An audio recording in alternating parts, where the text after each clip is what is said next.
Students, आप सभी का स्वागत है आपके अपने YouTube चैनल केमिकल सॉल्यूशन के अंदर। तो आज अपने जो टॉपिक पढ़ने जा रहे हैं वो कक्षा 11 का जो टॉपिक है परमाणुओं में इलेक्ट्रॉन्स भरने का जो क्रम है उसके बारे में आज अपने पढ़ने जा रहे हैं। परमाणुओं में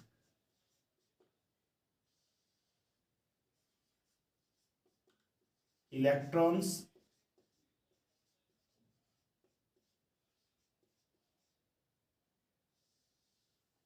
भरने का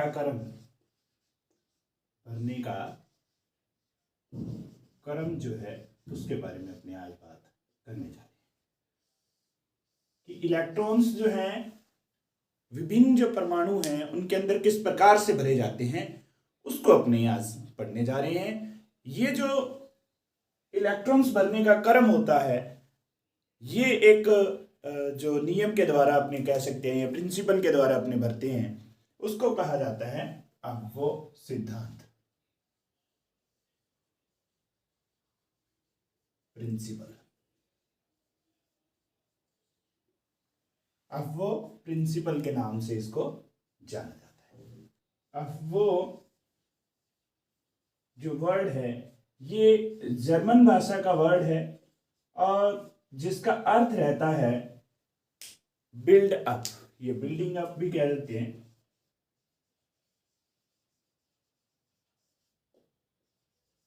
अर्थात निर्माण करना या भरना कह सकते हैं।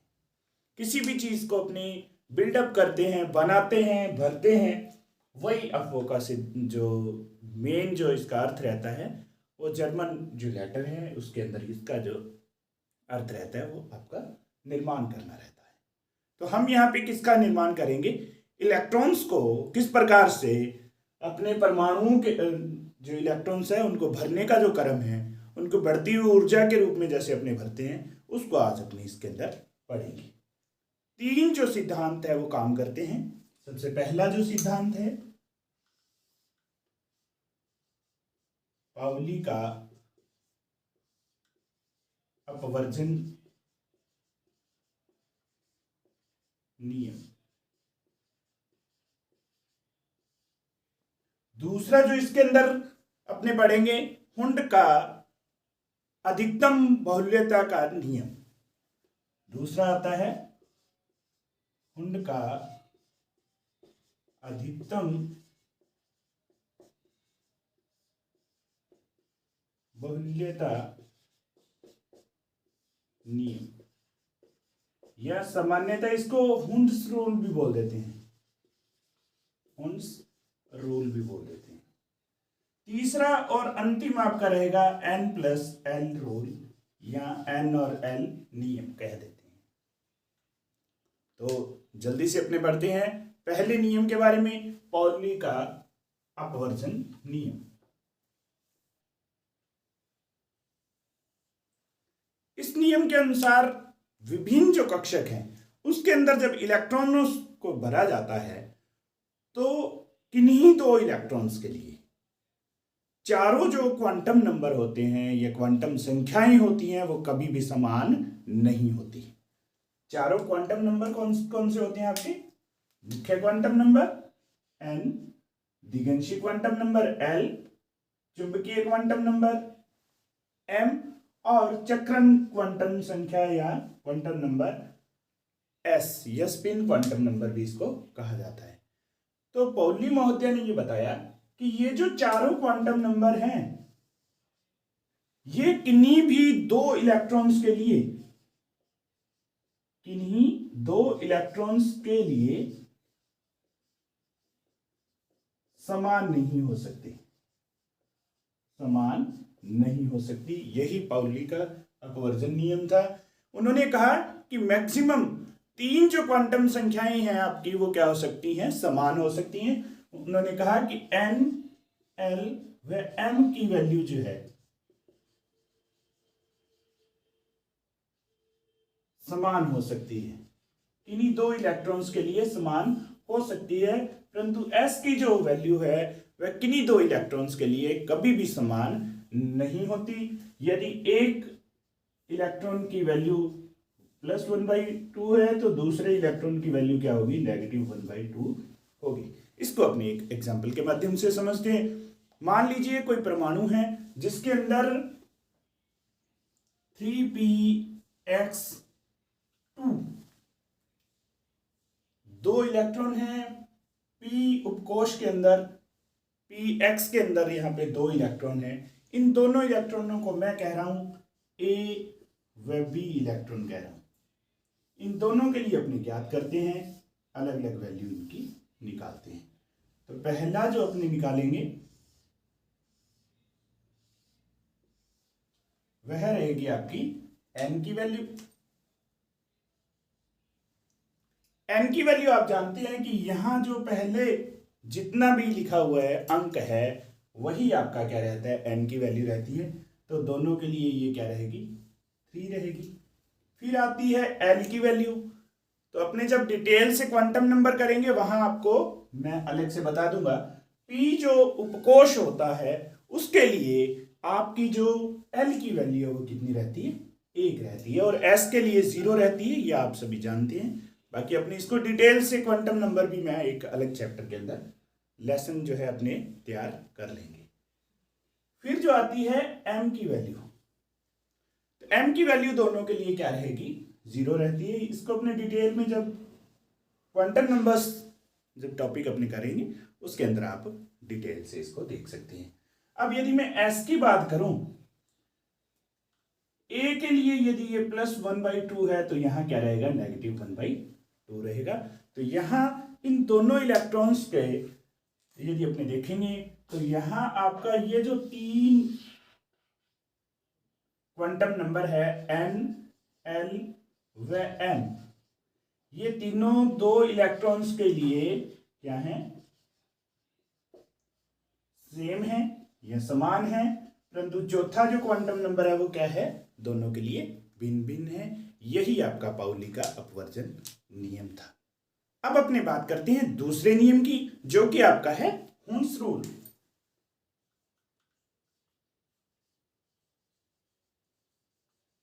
हुन्स रूल या हुन का अधिकतम मूल्य का नियम। ये जो नियम होता है, ये नियम आपका एक ही उपकोश के अंदर जब इलेक्ट्रॉन्स को भरा जाता है तब ये वाला नियम आपका क्या करेगा, एप्लीकेबल होगा या लागू होगा। किस प्रकार से लागू होगा इसको अपने समझते हैं। उससे पहले एक छोटा वर्ड जो है उसको अपने समझ लेते हैं, जिसको कहा जाता है डीजेनरेट ऑर्बिटल्स, या हिंदी में अपने कहते हैं समभ्रंश कक्षक।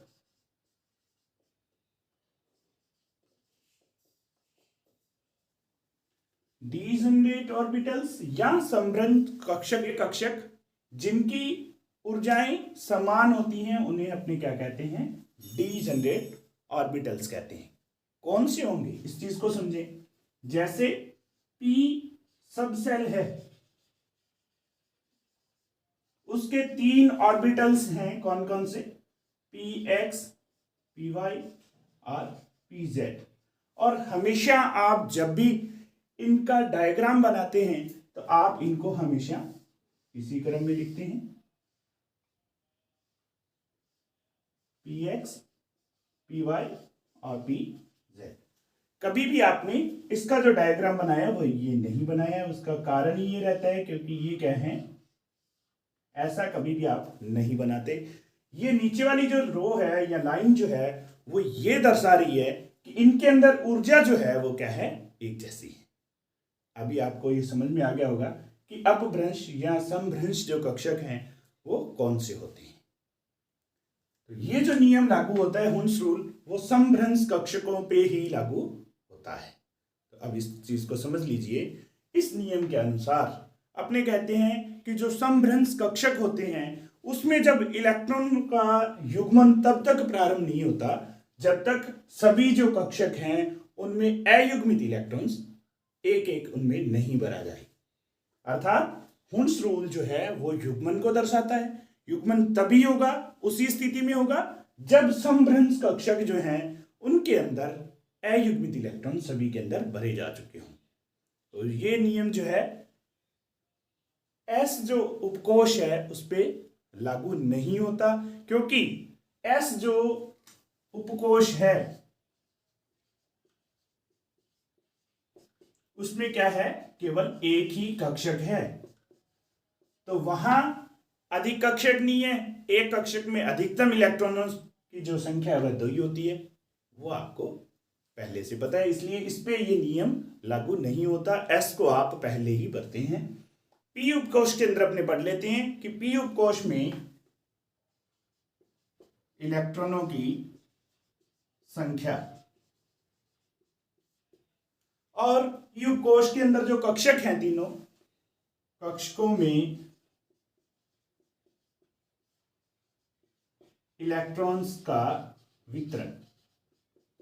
तो देखिए इस प्रकार से होगा ये, यदि यहां पे आपके पास नंबर ऑफ इलेक्ट्रॉन्स 1 है, 2, 3, 4, 5 और 6, पी जो उपकोष है उसके अंदर अधिकतम 6 इलेक्ट्रॉन्स आपके आ सकते हैं। उनके अंदर अपने देखते हैं कि किस प्रकार से इनके इलेक्ट्रॉनों का वितरण होगा। तो पहला जो इलेक्ट्रॉन है, जब एक ही इलेक्ट्रॉन है तो वो कहीं पे भी आ सकता है, उसमें कहीं समस्या नहीं है। 2 जब इलेक्ट्रॉन होंगे तब आप देखिए इसके अंदर पहला इलेक्ट्रॉन यहाँ आया और दूसरा यहाँ। 3 जब इलेक्ट्रॉन होंगे तो यहाँ देखें ये पहला, ये दूसरा और ये तीसरा इलेक्ट्रॉन। यहाँ ध्यान देने वाली बात ये है कि ये जो स्थिति है इसके अंदर ये कभी नहीं होगा कि पहला इलेक्ट्रॉन ये आया और दूसरा ये आया, ये आपका गलत हो जाएगा। जब 3 इलेक्ट्रॉन होंगे तब आप तीनों जो इलेक्ट्रॉन है उनको अयुग्मित स्थिति के अंदर भरेंगे। जैसे ही चौथा इलेक्ट्रॉन आएगा तब हम इसका क्या करेंगे, युग्मन प्रारंभ करेंगे। तो क्या होगा, पहला इलेक्ट्रॉन, दूसरा इलेक्ट्रॉन, तीसरा और चौथा, यहां आके युग्मन प्रारंभ होगा। तो ऐसी स्थिति के अंदर आपको ध्यान में रखना है कि पहले सभी अयुग्मित इलेक्ट्रॉन्स भरे जाएंगे और उसके बाद में जो है युग्मन प्रारंभ होगा। 5 वाली स्थिति में भी क्या होगा, पहला, दूसरा, तीसरा, चौथा और 5वां।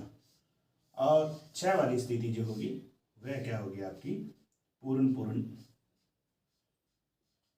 इसके अंदर इलेक्ट्रॉन्स भरे रहेंगे।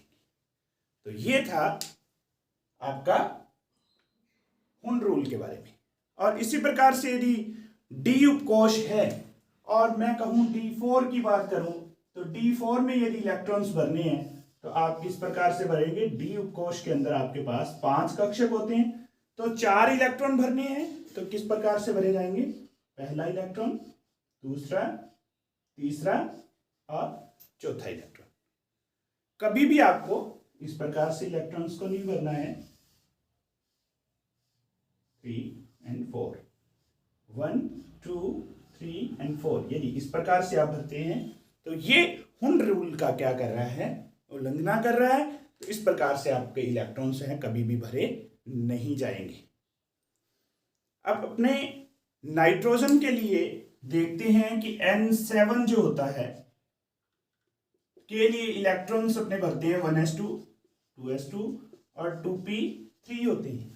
तो इसके अंदर इलेक्ट्रॉन्स किस प्रकार से भरे जाते हैं हुन रूल के अनुसार। तो अपने देखते हैं S है उस पर एप्लीकेबल नहीं होगा, तो यहाँ ये हुआ, 2 के अंदर भी ये वाली स्थिति आएगी और जैसे ही P आएगा तो यहाँ पहला इलेक्ट्रॉन, दूसरा इलेक्ट्रॉन और तीसरा इलेक्ट्रॉन। इलेक्ट्रॉन 3 हैं, युग्मन होने की संभावनाएं हैं परंतु युग्मन नहीं होगा।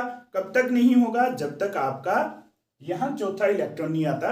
यदि अपने ऑक्सीजन की बात करेंगे तो यहां पे मैं केवल आपको 1s2, 2s2 और 2p4, मैं केवल ये 2p4 वाली स्थिति आपको बताना चाहूंगा। तो देखिए 1, 2, 3 और 4, यहां चौथा जो इलेक्ट्रॉन है वहां आके आपका युग्मन प्रारंभ होता है।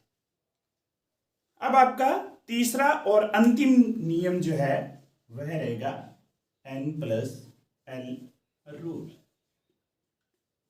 जी हां, ये जो आपका नियम है N और L का आपको अर्थ मालूम होगा। n जो है आपका मुख्य क्वांटम नंबर रहता है, मीन क्वांटम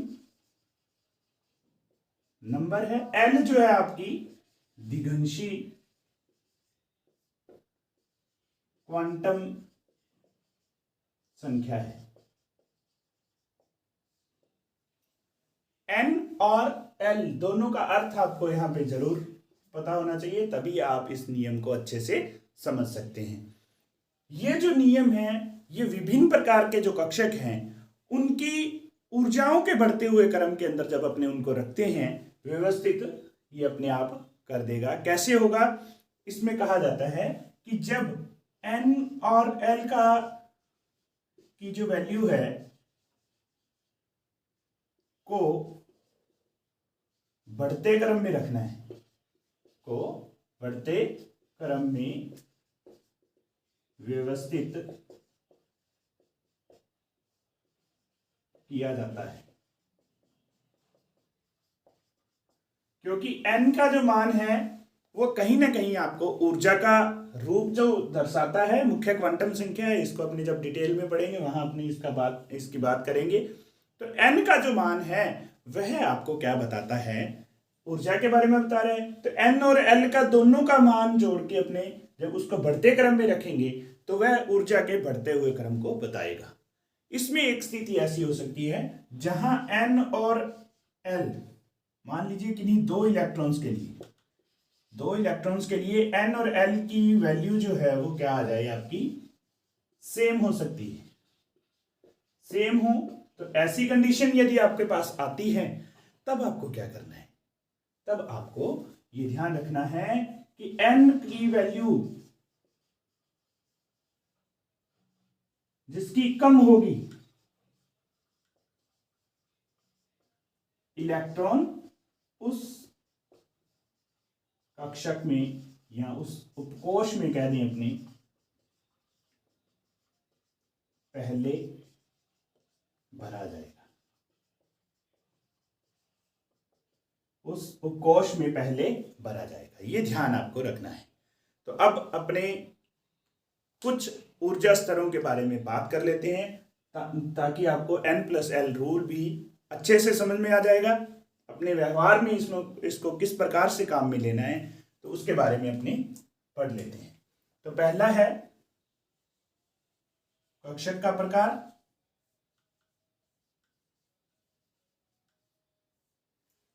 दूसरा है n की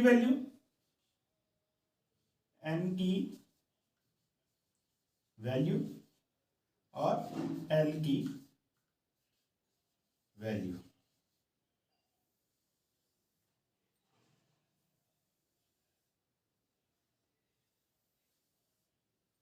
तीनों के बारे में अपनी बात कर लेते हैं। या आप n+l की वैल्यू भी यहां पे लिख सकते हैं।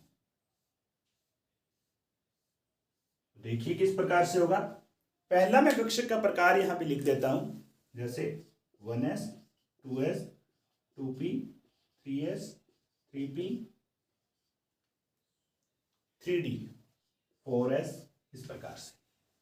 तो यहां देखें, इसके लिए n की वैल्यू 1 रहेगी और ये 0 रहेगी। यहां 2 और 0, यहां 2 1, यहां 3 0, यहां 3 1 3 2 4 0। अब n और l की वैल्यू देखें, टोटल क्या होगा? 1 2 3 3 4 5 एंड 4। अब यहां पे मैंने अभी आपको कहा कि n और l की वैल्यू है वो बढ़ते क्रम में आपको रखना है। तो सबसे पहले जो कक्षक भरा जाएगा वो कौन सा होगा? आपका 1s। अब ये ऊर्जा का क्रम भी होता है। दूसरा देखिए 2s आ जाएगा। उसके बाद में देखिए ये जो दो कक्षक हैं, इन दोनों के लिए n और l का मान क्या है? दोनों के लिए 3 3 है। तो ऐसी स्थिति में मैंने आपको कहा कि n की वैल्यू जिसमें कम होगी, तो इन दोनों में n की वैल्यू कम किसके अंदर है? 2p के अंदर है। तो पहले कौन सा इलेक्ट्रॉन भरा जाएगा? कक्षक जो है वो भरा जाएगा, वह रहेगा 2p, और उसके बाद में आपका 3s, अब यहाँ पे देखें ये 4 है, ये 5 और ये 4 है, तो 5 वाला तो डेफिनेटली बाद में जाने वाला है। तो आपके पास ये 2 हो गए जिसके पास 4 4 n प्लस एल की वैल्यू है। तो यहाँ देखें, यहाँ 3 है n की वैल्यू और यहाँ कितनी है 4 है। तो 3 जो मान है वो n का कम है 4 से, तो इसलिए पहले क्या भरा जाएगा 3p, उसके बाद में 4s और उसके बाद में क्या भरा जाएगा 3t कक्षक भरा जाएगा। तो इस प्रकार से आप किसी भी परमाणु के अंदर यदि आपको इलेक्ट्रॉन्स की संख्या पता है तो उसके अंदर, उस परमाणु के अंदर किस प्रकार से इलेक्ट्रॉन्स को भरा जाएगा, इस चीज को आप वो सिद्धांत के अनुसार आसानी से पढ़ सकते हैं। तो आज के लिए इतना ही। यदि किसी भी टॉपिक के अंदर आपको कोई समस्या लग रही है 11th और 12th की केमिस्ट्री की, तो आप मुझे कमेंट बॉक्स के अंदर जरूर बताएं ताकि उस टॉपिक पे भी अपनी वीडियो जो है अपलोड कर सकें। Thank you.